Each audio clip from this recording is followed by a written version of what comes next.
दोस्तों ये वीडियो उन स्टूडेंट के लिए है जो अपने जीवन में कुछ करना चाहते हैं, कुछ सपना देखते हैं, उनका कोई टारगेट है, लेकिन दोस्तों वो अपने जीवन में इस सपने को पूरा करने के लिए आने वाली समस्याओं के लिए तैयार नहीं रहते हैं।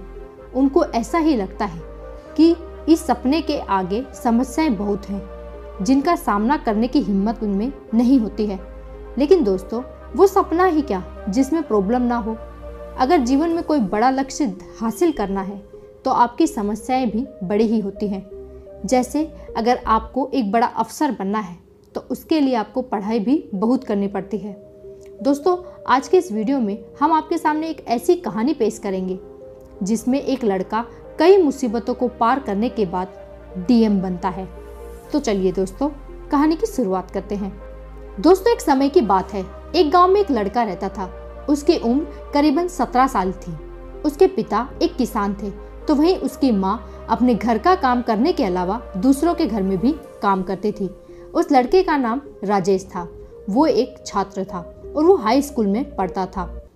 जहाँ पूरा देश विकास की तरफ बढ़ रहा था वहीं उसके गांव का कहीं भी कोई विकास नहीं हो रहा था। जब भी गांव में जोर की बारिश आ जाती तो उसके पिता को नदी पार करके अपने खेत की ओर जाना पड़ता था और खेत से ही नदी पार करके आना होता था क्योंकि गांव में कोई भी सड़क नहीं थी। गांव में रहने वाले बहुत से लोगों ने कोशिश की कि गांव में सड़क बन जाए, लेकिन ऐसा नहीं हो पा रहा था। एक बार गांव के ही एक व्यक्ति का लड़का शहर से पढ़ाई करके आया।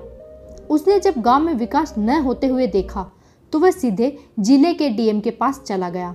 अगले दिन राजेश देखता है कि गांव में कुछ गाड़ी एक दूसरे के पीछे आ रही है। वही गाड़ी के काफिले के बीच में एक गाड़ी निकली जिस गाड़ी में उस जिले के डीएम बैठे थे। डीएम अपनी गाड़ी से उतरे। उनके सामने वो लोग हाजिर हुए जो गांव का विकास सही से नहीं कर रहे थे। डीएम ने उन्हें बहुत कुछ कहा। अगले दिन गांव में सड़क भी बनने लगी और नदी पर पुल बनने का काम भी शुरू हो गया। अब राजेश को समझ में आ गया कि उसे भी पढ़ाई करके डीएम बनना चाहिए। उसके दिमाग में था कि अगर वह डीएम बन जाएगा तो अपने गांव की तरह दूसरे गांव का भी विकास कर सकता है। उसने खूब मेहनत की और 12th की एग्ज़ाम में 95% मार्क्स हासिल किए। अभी वह कॉलेज ही जाने वाला था कि उसके पिता की दुर्घटना में एक पैर खराब हो गया। वो अंदर से टूट गया। उसके कंधे पर अब घर को चलाने की जिम्मेदारी भी आ गई थी और साथ में पढ़ाई भी करना था। अब वह कॉलेज नहीं जा पा रहा था। वह अपने गांव में रहकर खेती करता था। करीब 2 साल इसी तरह बीत रहा था। अब वह लड़का अपने गांव का काफ़ी अमीर व्यक्ति बन चुका था। इसका कारण उसकी कड़ी मेहनत थी। जब सभी लोग अपने खेत से काम करके चले आते तब भी वह अपने खेत में काम करता। इसके साथ ही वह दूसरे काम भी करता और रात को पढ़ाई भी करता। अब वह अपने गाँव को छोड़कर शहर की ओर जाता है। वह शहर में पढ़ाई करके डीएम बनने के लिए जा रहा था और अपने सपने को पूरा करने के लिए जा रहा था। लेकिन कहा जाता है ना कि सफलता इतनी आसानी से नहीं मिलती है, बहुत मेहनत करनी पड़ती है और तब जब आपका सपना बड़ा हो। राजेश ने खूब मेहनत की, खूब पढ़ाई की, लेकिन उसे पहले बार में सफलता नहीं मिली। उसने पहली बार निष्फल होने पर दुगुनी कोशिश शुरू कर दी। इस तरीके से वह 5 बार निष्फल होता रहा और एग्ज़ाम देता रहा, लेकिन उसे 6ठी बार में सफलता प्राप्त हो गई और वो डीएम बन गया।